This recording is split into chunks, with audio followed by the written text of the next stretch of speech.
And we are live. Very nice. Cool. And we're live over here. All right. So, welcome everyone. Thanks for joining us. My name is Dr. Callan Stittelberg from Trillium Spinal Care, located right here in Rochester, Minnesota. Going to talk to you today about the Atlas Subluxation Complex. Now, we've talked about that a few times, actually twice in the past, and we're going to do it a third time today. We're going to basically cover all three variations of the theory behind how correcting this can change, your whole world essentially, or I suppose more accurately, it would be looking at how this being out of position can alter function of your entire world. So, and then subsequently, when you fix that, how that can change that all for the better. So we'll be going over that tonight. I'm going to hit some of the old, just kind of touch on the other two parts of the theory, and then we'll dive into the third part tonight. As always, if you share the video, you'll be entered to win some chocolate from the chocolate shop. So go ahead and do that. You don't want to miss out on that. And also, just so everybody knows, this might break some hearts and cause some stirs for a little bit, but this will be our last health talk done in this done this way for at least a while. We're going to try something a little different going forward, where we're going to divide these up into smaller kind of subtopics, and we're actually going to be focused more on putting them onto our YouTube channel, just for quality and that sort of thing. Talking with some of our software guys over at MediaCore, they were suggesting that we go that route, and so we're gonna take them up on it. But for now, we'll stay here, and of course, as we record them, like I said, kind of smaller subsets of topics, we will be sharing them to our Trillium Facebook page, so you'll be able to see them there.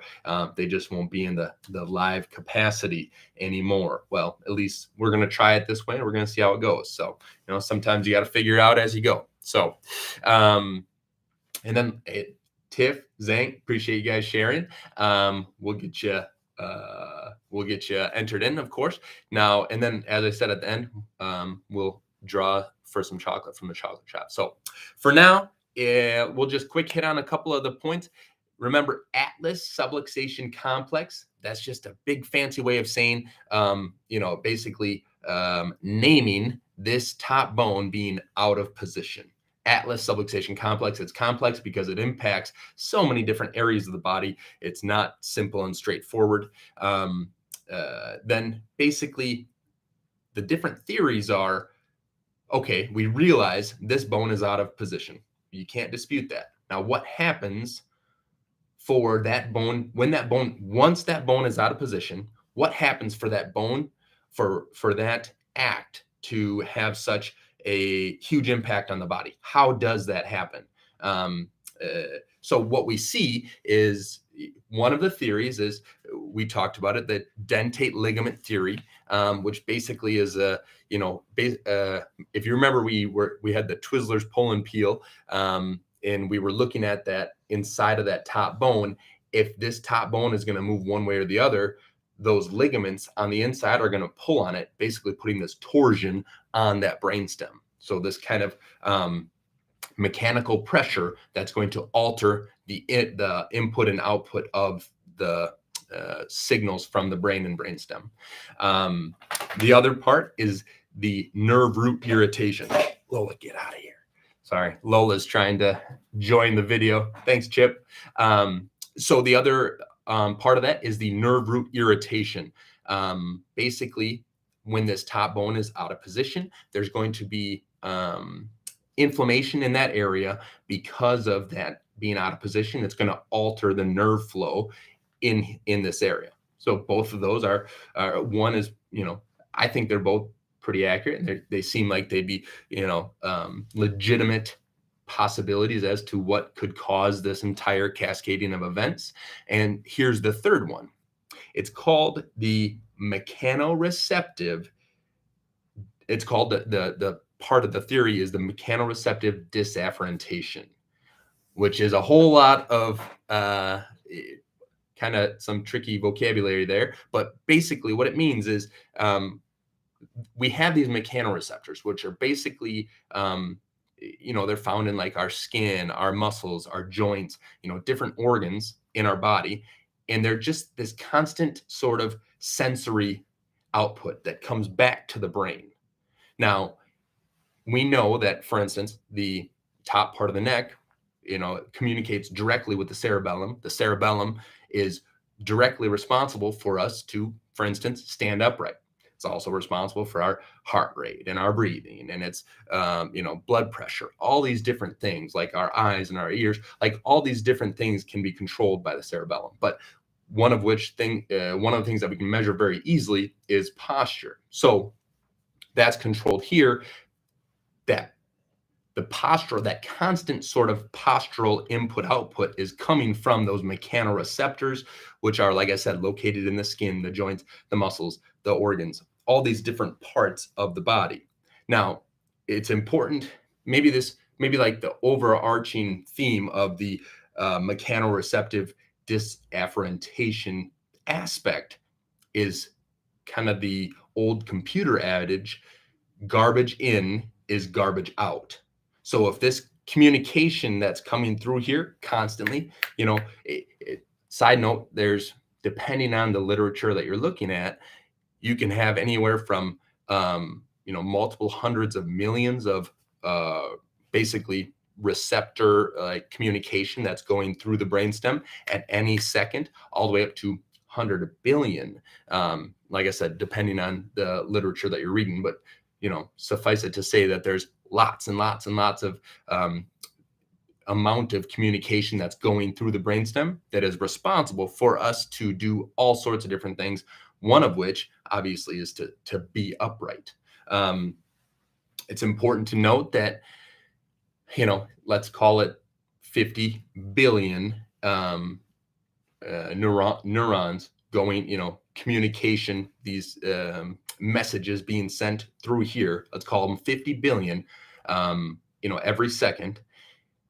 Of those 50 billion, 40 to 1, the ratio, you're going to have 40 times more of these messages will be sensory, meaning it's coming from your body, communicating to your brain. 40 times more are going to be communicating to the brain, and it has to go right through here.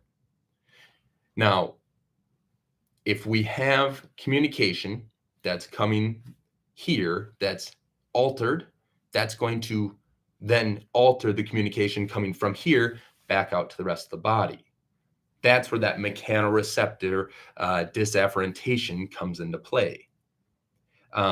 It's important to recognize, we were talking about like that spinal, we were talking about the cerebellum. That's the quickest communication pathway in the entire nervous system, is the spinal cerebellar tract. So you're talking so much faster, and it has to go right through here. And so much communication has to go right through here. If this is out of position, we can see that that's going to alter the communication coming in, which will then alter the communication going out. That's that garbage in, garbage out, if this is out of position. Now, we also know that in order for us to stay upright, we're, as humans, we're kind of unusual how, we stand on 2 feet, right? We don't walk on all fours. We have a high center of gravity because, basically how we're constructed. So there has to be so much more communication for our body to be able to stay upright than really any other, animal in the kingdom.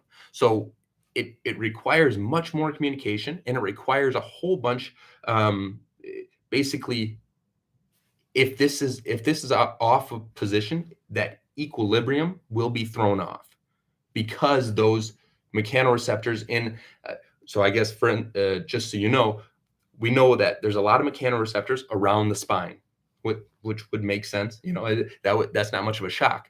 We also know that it's these mechanoreceptors are more densely located in the top of the neck than anywhere else in the spine. Same goes for other types of these organs that are, muscle spindles, for instance. Like we were talking about, these mechanoreceptors can be found in muscles. Well, these muscles are more densely located in, I should say, these muscle spindles that communicate this position of our body. They are more densely located in these tiny little muscles in this upper part of the neck than any other place in the entire body, any other muscle in the entire body. Not to mention, there's a ton of these tiny little muscles, and they are densely packed with these muscle spindles, giving this proprioceptive feedback, this understanding of our body in its position in space. This is why we always say, if you correct the structure, you will improve the function. If you put this in position where it needs to be, the function will improve with it. It's a beautiful thing. It's very simple, but it's obviously very complex because of the impact that it has on the entire body. I think that's just about all I wanted to touch on. There's more details, of course. We can go further into it, but I don't think we need to for now. But just understand, like I said, that garbage in, garbage out kind of mentality. That's what's going to, more than anything, show why this top bone being out of position, affecting the entire rest of the structure, why that can have such a negative impact on so many different functions of our body. And when we get this corrected, we can improve that. If you improve the function, or if you improve the structure, you will improve the function with it. We see it all the time. It's the same reason why someone can, they're trying to, get out of pain, or they're trying to have better function. They're trying to operate better on a regular basis, and they really want to focus on exercise or movement or stretching or PT, all these different things that focus on function. It's helpful a lot of times, but when we're not moving, when we're in a static position, we're not going to get those same benefits. So when we get this corrected, we change the structure versus both in movement and when we're in that static position. So that's kind of that's a beautiful part of that. So then if you have any questions, go ahead, leave a comment. Steve and Andrea, thanks for sharing, guys. If you have any questions, leave a comment. I'd love to go further in depth. Like I said, going forward, we will be doing these in kind of like shorter sub bits and or subtopics, kind of like potentially more easily digestible. We can potentially be hitting on some, we'll see, try to get some more high level sort of topics, and we'll just kind of go from there and see what happens. But as for now, we'll draw 4 lucky winners for some chocolate from the chocolate shop. So here we go. John Steyert. Awesome. Thanks for sharing, John. We will get you some chocolate, or we'll get you a gift card from the chocolate shop. Let's see here. Linda Hillman. Look at that. Iowa representing tonight. Thanks for sharing, Linda.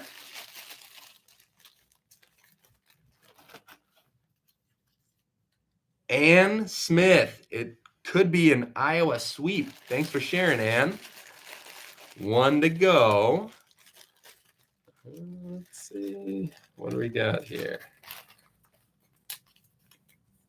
Oh, Josh Souza. No, and Wisconsin comes in. Thanks for sharing, Josh. We will get these sent to you guys. We appreciate you sharing the videos and staying engaged with us here online. And like I said, look for more of these short videos going forward. Like I said, we won't be doing them live for at least for the time being. We'll see kind of how it goes. But the idea is we'll be doing some short videos, and then we'll be sharing them to our Facebook page. So if you have any questions, if you would like more information about any of this stuff, go ahead, let me know, let us know, drop us a line. We'd be happy to dive into anything. And until then, we'll see you out there. God bless. Stay safe.